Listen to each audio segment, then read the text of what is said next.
الحمد لله رب العالمين وأشهد أن لا إله إلا الله وحده لا شريك له وأشهد أن محمدا عبده ورسوله صلوات الله وسلامه عليه وعلى آله وعلى أصحابه ومن اهتدى بهديه واستنى بسنته إلى يوم الدين وبعد.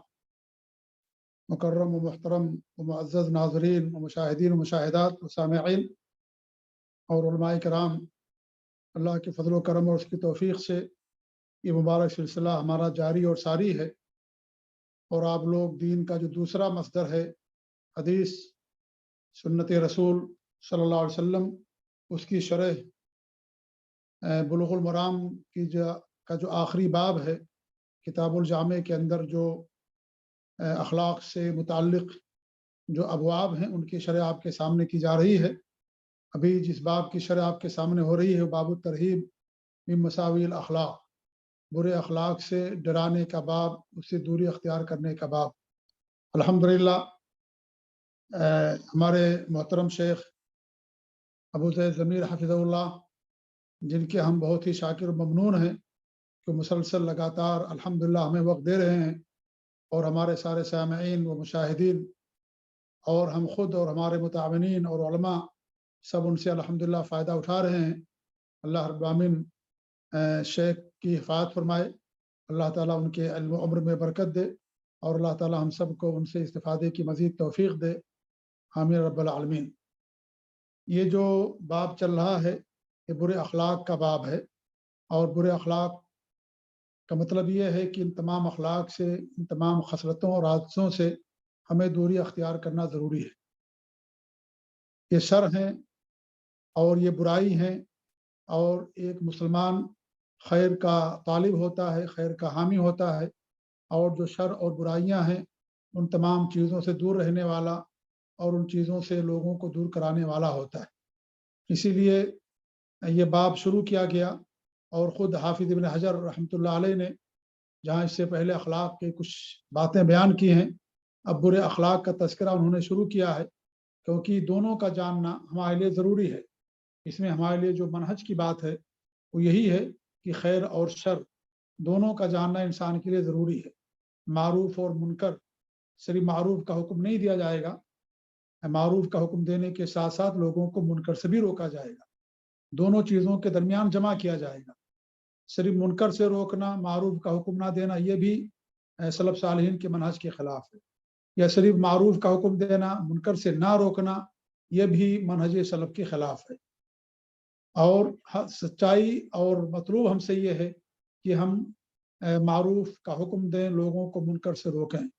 ہمارے شیخ محترم تشریف لا چکے ہیں، اب مزید کچھ کہنے کی ہمارے لیے گزارش وقت نہیں ہے، اور بس صرف اتنا اعلان کر دیں کہ انشاءاللہ آنے والے دنوں میں، یعنی 31 دسمبر 2021 اور 7 جنوری 2022 کی ہماری جو ٹائمنگ ہوگی وہ سعودی عرب کے ٹائم کے مطابق 4 بجے سے لے کر کے شام 5 بجے تک، یعنی ہندوستان کے ٹائم کے مطابق 6:30 بجے سے لے کر کے 7:30 بجے تک، یہ آنے والے اگلے 2 ہفتوں کی ٹائمنگ ہے، 31 دسمبر 2021 اور 7 جنوری 2022۔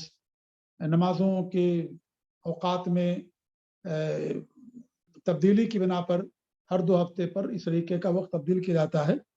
اللہ تعالیٰ سے گزارش ہے کہ اللہ رب العالمین ہمیں استفادے کی توفیق دے، اور اللہ رب العالمین ہمیں ہر بری خصلت اور ہر بری عادت سے محفوظ رکھے، آمین۔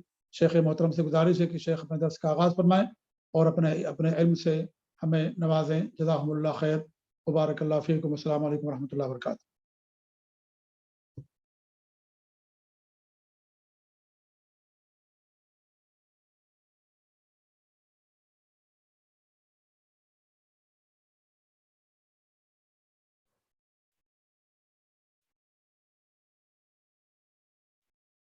شیخ انمیوٹ کیجیے شیخ آپ۔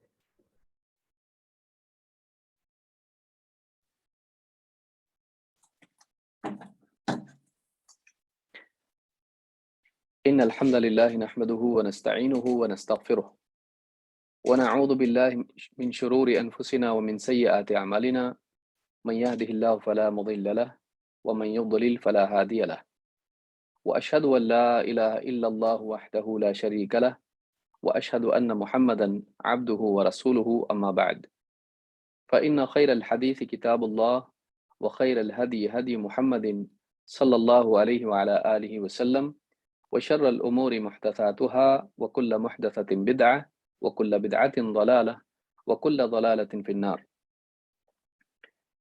قال الله تبارك وتعالى وما آتاكم الرسول فخذوه وما نهاكم عنه فانتهوا.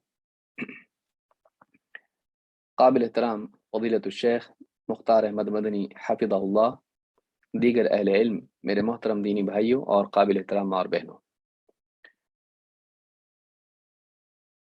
حافظ ابن حجر العسقلانی رحمہ اللہ کی کتاب بلوغ المرام سے، کتاب الجامع سے، باب مساوئ الاخلاق، الترہیب من مساوئ الاخلاق سے حدیثیں جو برے اخلاق پر وعید سے متعلق ہیں ہم پچھلے دروس میں دیکھ رہے ہیں۔ آج اسی سلسلے کو جاری رکھتے ہوئے ہم آگے کچھ اور احادیث کا مطالعہ کریں گے انشاءاللہ۔ وعن ابی ذر رضی اللہ عنہ عن النبی صلی اللہ علیہ وسلم فيما يروي عن ربه قال يا عبادي إني حرمت الظلم على نفسي وجعلته بينكم محرما فلا تظالموا، اخرجہ مسلم۔ حافظ ابن حجر رحمہ اللہ نے ایک لمبی حدیث جو امام مسلم نے روایت کی ہے اس کا ایک خاص حصہ یہاں پر ذکر کیا ہے جو ظلم سے متعلق ہے۔ ابو ذر رضی اللہ تعالیٰ عنہ سے روایت ہے، کہتے ہیں وہ خود نبی صلی اللہ علیہ وسلم سے روایت کرتے ہوئے اور آپ صلی اللہ علیہ وسلم اللہ تعالیٰ سے روایت کرتے ہیں کہ اللہ تعالیٰ کا فرمان ہے کہ اے میرے بندو، یا عبادی، اے میرے بندو، انی حرمت الظلم علی نفسی، میں نے ظلم کو اپنی ذات پر، اپنے آپ پر حرام کر لیا ہے، وجعلتہ بینکم محرما، اور اس ظلم کو تمہارے درمیان آپس میں بھی حرام کر دیا ہے، فلا تظالموا، تو تم آپس میں ایک دوسرے پر ہرگز بھی ظلم نہ کرنا۔ اس حدیث کو امام مسلم نے روایت کیا ہے۔ ایک بہت طویل حدیث ہے جس میں کئی باتیں اللہ رب العالمین نے بیان کی ہیں اور جس میں اللہ رب العالمین کی عظمت، اس کی سخاوت، اس کی عطا اور اللہ کے سامنے بندوں کی عاجزی، محتاجی کا ذکر ہے۔ یہ بہت ہی عظیم الشان حدیث ہے اور علماء نے اس کی شرح میں مستقل کتابیں بھی لکھی ہیں۔ ابن تیمیہ رحمۃ اللہ علیہ نے بہت طویل شرح اس کی ہے۔ تو اس حدیث میں جو اصل بات ہے، جو یہاں پر جو ٹکڑا ابن حجر رحمہ اللہ نے ذکر کیا ہے، وہ اللہ تعالیٰ کی عظمت سے متعلق ہے، اس کے عدل سے متعلق ہے، اور اس میں ایک بات یہ ہے کہ اللہ تعالیٰ کسی پر ظلم نہیں کرتا ہے، اور اسی کو بنیاد بنا کر بندوں کے لیے بات بتائی گئی ہے کہ بندے بھی آپس میں ایک دوسرے پر ظلم نہ کریں، اس لیے کہ ظلم کرنا جائز نہیں ہے، ظلم حرام ہے، اور یہ بہت بڑی برائی ہے، بلکہ اصل برائی یہی ہے، اسی کے نتیجے میں ساری برائیاں جنم لیتی ہیں۔ دو ایسی برائیاں ہیں کہ ان برائیوں کے نتیجے میں ساری خرافات اور ساری برائیاں، سارے گناہ جنم لیتے ہیں، جن کی اصل بنیاد یہ دو چیزیں ہیں۔ کیا ہیں؟ ایک ہے جہالت اور دوسرے ہے ظلم۔ ایک برائی علمی ہے، ایک برائی عملی ہے۔ تو یہ دو برائیاں اگر سماج میں آ جائیں تو اس کے نتیجے میں ساری برائیاں جنم لیتی ہیں۔ تو انہ کان ظلوما جہولا، جسے اللہ نے انسان کے بارے میں بھی کہا کہ انہ کان ظلوما جہولا، انسان سخت درجے کا، پرلے درجے کا ظالم ہے اور بہت بہت جاہل ہے۔ تو ظلوم اور جہول انسان کے لیے اللہ تعالیٰ نے، یعنی بگڑے ہوئے انسان کے لیے اللہ نے بتایا کہ یہ دو برائیاں انسان میں ہوتی ہیں، ایک تو بہت ظالم ہے اور دوسرے بہت جاہل ہے۔ تو یہ دو برائیاں اللہ نے یہاں پر ذکر کی ہیں جو تمام برائیوں کی اصل اور جڑ ہیں۔ تو آج کے درس میں ہم ظلم سے متعلق کچھ باتیں دیکھیں گے انشاءاللہ۔ اللہ تعالیٰ نے پہلی بات یہ بیان کی کہ انی حرمت الظلم علی نفسی، کہ میں نے اپنے آپ پر، اپنی ذات پر ظلم کو حرام کر لیا ہے۔ اللہ تعالیٰ قرآن کریم میں دوسری جگہ فرماتا ہے، ایک جگہ فرماتا ہے وَمَا رَبُّكَ بِظَلَّامٍ لِّلْعَبِيدِ، سورہ فصلت آیت نمبر 46 میں اللہ فرماتا ہے کہ اے نبی، آپ کا رب اپنے بندوں پر ہرگز بھی ظلم کرنے والا نہیں ہے۔ اللہ ایسا نہیں کہ بندوں پر ظلم کرے۔ تو اس میں اللہ تعالیٰ نے بندوں پر ظلم کی نفی کی ہے کہ اللہ تعالیٰ کسی بھی بندے پر ظلم نہیں کرتا ہے۔ یہاں پر عبید کہا جو غلام کے لیے استعمال ہوتا ہے، غلاموں کے لیے، اس میں مومن کافر سبھی آ جاتے ہیں۔ تو اللہ تعالیٰ نہ مومنوں پر ظلم کرتا ہے نہ کافروں پر ظلم کرتا ہے، اللہ کسی پر ظلم نہیں کرتا ہے۔ اسی لیے ایک اور آیت جو سورہ کہف کی آیت ہے، اس میں اللہ تعالیٰ فرماتا ہے وَلَا يَظْلِمُ رَبُّكَ أَحَدًا، کہ تیرا رب کسی پر بھی ظلم نہیں کرتا ہے۔ اس میں سارے لوگ آ گئے، یعنی ہر ایک کے لیے نفی ہو گئی، اللہ کسی پر بھی ظلم نہیں کرتا ہے۔ تو کہا کہ وَلَا يَظْلِمُ رَبُّكَ أَحَدًا، یہ سورہ کہف کی آیت نمبر 49 ہے۔ اسی طرح سے قیامت کے دن بھی اللہ تعالیٰ کسی پر ظلم نہیں کرے گا۔ اللہ دنیا میں بھی ظلم نہیں کرتا ہے، دنیا میں انسان پر حالات آتے ہیں، انسان کے ساتھ اچھا برا ہوتا ہے، تو اس میں اللہ کا ظلم نہیں ہوتا ہے، بلکہ اللہ کا عدل ہوتا ہے، بلکہ اس پہ اللہ کی رحمت بھی ہوتی ہے۔ کبھی کسی انسان کو تکلیف ہوتی ہے، وہ تکلیف اس کی دنیاوی اور اخروی کامیابی کا ذریعہ بنتی ہے۔ آپ جتنے بھی سکسیسفل لوگ ہیں، کامیاب لوگ ہیں، ان کی بایوگرافی ہو یا یعنی ان کی آٹو بایوگرافی ہو، ان کی ذاتی زندگی کے حالات اس میں ہوں، آپ ان کی تاریخ دیکھیں گے تو آپ کو دکھائی دے گا کہ بہت سے لوگ جو آج بہت کامیاب ہیں، ان کی شروعات میں بہت پریشانیاں تکلیفیں تھیں۔ آج وہ کیوں کامیاب ہیں؟ ان پریشانیوں میں رہ کر وہ سیکھے، ان کے اندر جذبہ پیدا ہوا، ان کے اندر ایک مقصد جنم لیا، اور اس کے بعد انہوں نے کوشش کی، محنت کی، اسٹرگل کیا، اور پھر آج کامیاب ہو گئے۔ تو بعض اوقات انسان کے لیے محرومی پانے کی سیڑھی بن جاتی ہے، ناکامی کامیابی کا ایک بڑی کامیابی کا دروازہ کھولتی ہے۔ تو یہ بعض اوقات دنیوی پریشانیاں بھی جو ہیں انسان کے لیے آگے کی دنیوی کامیابی کا ذریعہ بنتی ہے۔ اور اگر وہ ایمان والا ہے تو صبر کر کے اللہ سے راضی ہو کے وہ نہ صرف دنیا میں اس پریشانی کو دعا کے ذریعے سے ہٹانے والا بنتا ہے، بلکہ آخرت میں بھی اللہ کے اجر و ثواب کا، اس کے انعام کا مستحق بنتا ہے۔ تو ہر اعتبار سے اللہ تعالیٰ جو دنیا میں پریشانیاں ڈالتا ہے اس میں بھی ظلم نہیں ہوتا ہے، بلکہ اس میں اکثر خیر ہی بندے کے لیے ہوتی ہے، بشرطے کہ بندہ خیر کی سوچ رکھتا ہو، اس کی سوچ میں بگاڑ نہ ہو۔ تو کہا کہ وَلَا يَظْلِمُ رَبُّكَ أَحَدًا، تیرا رب کسی پر ظلم نہیں کرتا۔ قیامت کے بارے میں کہا الْيَوْمَ تُجْزَى كُلُّ نَفْسٍ بِمَا كَسَبَتْ، آج الْيَوْمَ تُجْزَى كُلُّ نَفْسٍ بِمَا كَسَبَتْ، آج ہر ایک وہی بدلہ پائے گا جو خود اس نے کمایا ہے۔ یعنی دنیا میں جو کچھ کام اس نے کیے تھے، اس کے اپنے اعمال کے مطابق اس کو بدلہ دیا جائے گا، اچھا یا برا۔ لا ظلم اليوم، آج کچھ ظلم نہیں ہوگا، آج کوئی ظلم ہونے والا نہیں۔ لا ظلم اليوم ان اللہ سریع الحساب، اللہ بہت جلد حساب لینے والا ہے۔ تو یہ سورہ غافر کی آیت ہے، آیت نمبر 17۔ اس میں اللہ نے قیامت کے دن کے بارے میں بتایا، جس دن کے بارے میں سورۃ الفاتحہ میں ہے کہ مالک یوم الدین، وہ بدلے کے دن کا مالک ہے۔ تو اس دن اللہ تعالیٰ کسی پر ظلم نہیں کرے گا، نہ دنیا میں ظلم کرتا ہے نہ آخرت میں ظلم کرتا ہے۔ تو اللہ نے فرمایا کہ انی حرمت الظلم علی نفسی، میں نے اپنے آپ پر ظلم کو حرام کر دیا ہے۔ اس سلسلے میں شیخ ابن عثیمین رحمۃ اللہ علیہ فرماتے ہیں حرمت، میں نے اپنے اوپر اس کو حرام کیا ہے، کہتے ہیں ای منعت الظلم علی نفسی، میں نے ظلم کو اپنے لیے منع کر دیا ہے، ممنوع کر دیا ہے، روک دیا ہے کہ میں کسی پہ ظلم نہیں کروں گا، اپنے لیے اس کو میں نے ممنوع قرار دیا ہے۔ وَلِلَّهِ تَعَالَى أَن يُحَرِّمَ عَلَى نَفْسِهِ مَا شَاءَ وَلَهُ أَن يُوجِبَ عَلَى نَفْسِهِ مَا شَاءَ، اللہ تعالیٰ یعنی اپنے اوپر اللہ کا حق ہے، اللہ کے لیے کوئی منع نہیں کر سکتا اللہ کو اس سے۔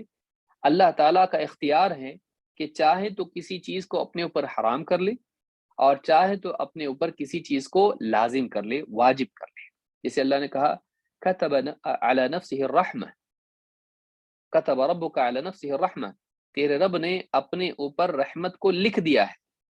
عربی زبان میں، قرآن کی عمومی اصطلاح میں لکھ دینا اکثر لازم کر دینا، یعنی حتمی قرار دے دینا، اس کے لیے آتا ہے۔ تو کتب علیکم القتال، کتب علیکم الصیام، اس طرح کے الفاظ جو آتے ہیں کا مطلب یہ ہے کہ تم پر فرض کر دیا گیا ہے، لازم کر دیا گیا ہے، تو تم کو کرنا ہی پڑے گا۔ اللہ تعالیٰ اپنے لیے جو چاہے لازم کر دے کہ اللہ کرے گا ہی یہ، اور اللہ تعالیٰ کو اختیار ہے کہ اپنے لیے جس چیز کو چاہے ممنوع قرار دے دے کہ میں یہ نہیں کروں گا، اپنے لیے اللہ تعالیٰ اختیار کر لے کہ کرے گا یا نہیں کرے گا، تو یہ اللہ کا اختیار ہے۔ تو فتح ذی الجلال والاکرام میں یہ بات شیخ ابن عثیمین نے کہی۔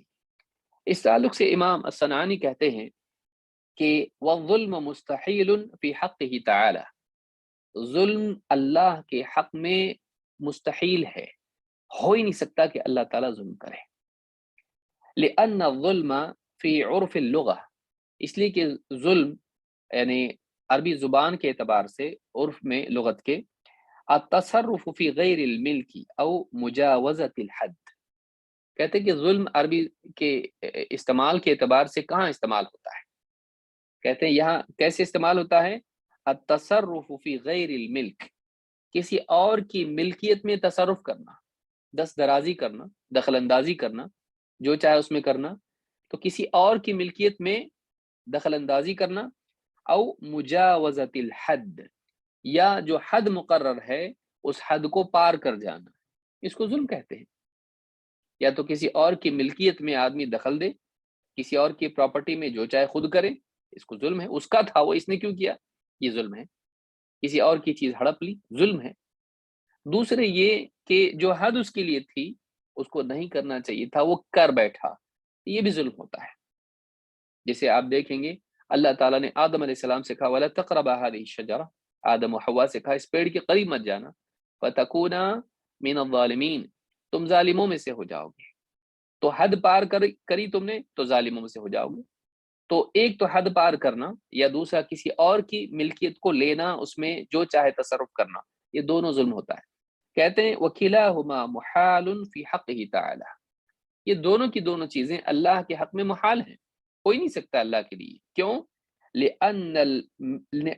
لِأَنَّهُ الْمَلِكُ لِلْعَالَمِ كُلِّهِ، اس لیے کہ سارے عالم کا تو وہی مالک ہے، کسی اور کی پراپرٹی تو ہے ہی نہیں کچھ، تو جو چاہے کرے۔ یعنی مثال کے طور پر کسی کی وفات ہوتی مثلا تو ہم کیا پڑھتے ہیں، اِنَّا لِلَّهِ وَإِنَّا إِلَيْهِ راجعون، للہ، جسے للہ ما اعطا، جو اللہ کا اختیار ہے، جس کو چاہے جو عطا کرے، وَلَهُ مَا أَخَذ، جس کے لیے اختیار ہے کہ جس کا چاہے لے لے۔ تو اللہ تعالیٰ کسی کو اگر زندگی دیتا ہے اللہ کو اختیار ہے، اللہ کسی کو موت دیتا ہے اٹھا لیتا ہے اللہ کو اختیار ہے، تو سب کچھ اللہ ہی کا ہے۔ اگر اللہ کچھ لے لے تو کسی اور کا اس نے نہیں لیا، اللہ ہی کا ہے، اس نے لے لیا۔ اِنَّا لِلَّهِ وَإِنَّا إِلَيْهِ راجعون، ہم اللہ ہی کے ہیں اور پلٹ کے ہم کو اللہ ہی کے پاس جانا ہے۔ تو ہمارا وجود، ہماری ملکیت، ہمارا سب کچھ اللہ کا ہے۔ اگر اللہ تعالیٰ اس میں سے کچھ لے تو وہ ظلم نہیں ہوتا ہے، وہ اللہ ہی کا ہے جو اللہ نے لیا، تو یہ ظلم نہیں ہے۔ تو کہتے ہیں کہ یہ محال ہے کیونکہ ساری ملکیت اللہ کی ہے۔ لِأَنَّهُ الْمَلِكُ لِلْعَالَمِ كُلِّهِ الْمُتَصَرِّفُ بِسُلْطَانِهِ فِي دِقِّهِ وَجُلِّهِ، چھوٹی یا بڑی کوئی بھی چیز ہو، ہر چیز میں وہ اپنی قدرت سے، اپنی حکومت کے اعتبار سے وہ دخل اندازی کر سکتا ہے، کیونکہ سارا اس کا ہے، بڑی ہو چیز، چھوٹی ہو چیز، ہر چیز اس کی ہے، اور اس کو حق ہے کہ وہ کسی بھی چیز میں تصرف کرے۔ تو حدیں پار، حد اللہ کے لیے کوئی حد ہے ہی نہیں کہ وہ یہ نہیں کر سکتا، یہ کر سکتا ہے، فلاں کی چیز ہے اس لیے اللہ کی نہیں ہے، اللہ اس سے آگے کچھ نہیں کر سکتا، اللہ کے لیے کوئی حد نہیں، اللہ کے لیے کوئی اور قانون نہیں ہے جس نے کسی نے بنایا ہو کہ اللہ کے لیے یہ حد ہے، اللہ نے اس سے آگے نہیں کچھ کرنا چاہیے۔ تو اس اعتبار یعنی لا يسأل عما يفعل وهم يسألون، اللہ نے کہا کہ اللہ سے کوئی پوچھ نہیں سکتا ہے، اللہ تعالیٰ سب سے سوال کر سکتا ہے۔ یعنی ان لوگوں سے پوچھا جائے گا، یہ اللہ سے نہیں پوچھ سکتے، اللہ تو نے ایسا کیوں کیا، ایسا کیوں نہیں کیا۔ اللہ سے کوئی، اللہ کا کوئی محاسبہ نہیں کر سکتا ہے، اللہ سب کا محاسبہ کر سکتا ہے۔ کیوں؟ اس لیے کہ وہ مالک ہے اور سارے بندے ہیں۔ تو اللہ کے لیے ظلم، علامہ صنعانی کہتے ہیں مستحیل ہے، اللہ کے لیے بول ہی نہیں سکتے ظلم، کیونکہ سبھی تو اسی کا ہے، تو پھر اس کے لیے ظلم ہوا کہاں سے، اور اس کے لیے کوئی حد نہیں ہے، تو ظلم کا لفظ اللہ کے لیے ہو سکتا نہیں، اللہ ظالم نہیں اور اللہ ظلم نہیں کرتا۔ لیکن یہاں پر سوال ہوتا ہے کہ پیدا ہوتا ہے کہ اللہ نے کہا کہ میں نے حرام کر لیا ہے اپنے اوپر، تو اس کے کیا معنی ہے؟ شیخ ابن عثیمین رحمۃ اللہ علیہ فرماتے ہیں وَالظُّلْمُ يَدُورُ عَلَى شَيْئَيْنِ، ظلم کا مدار دو چیزوں پر ہوتا ہے، اما عدوان و اما نقص حق، یا تو